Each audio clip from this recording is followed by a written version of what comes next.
the information that we received in the news, along with everybody else, through social media, was a surprise to us. We immediately contacted the U.S. ambassador, the government, through the ambassador, to ascertain as to the validity of what was being purported on social media. As of the weekend, the ambassador indicated to me that he had no information in relation to this and would seek more clarification.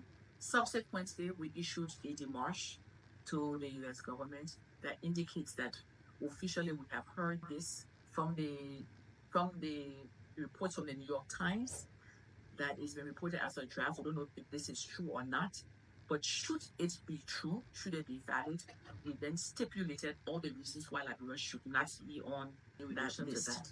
We there are lots of speculations around why Liberia would be on that list if that list is indeed true. And I want to stress the point of if it is indeed true. And why do I stress that? I stress it because we have other lists circulating around here about deportations and so forth, mass deportation and all of that.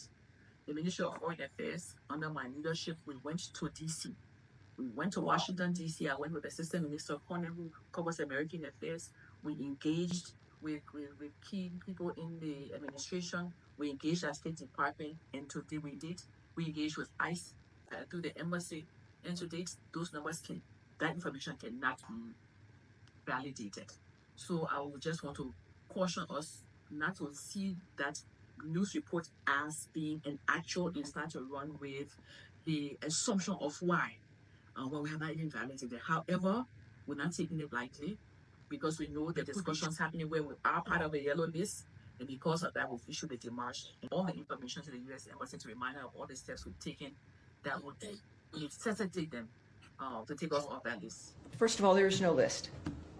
What people are looking at over these last several days is not a list that exists here that is being acted on. There is a review, as we know through the President's executive order, for us to look at the nature of what's going to help keep America safer in dealing with the issue of visas and who's allowed into the country. But what has been touted as something that is an item through the State Department, it just simply isn't the case. So the premise, I have to say, I certainly can't speak to because it's not accurate.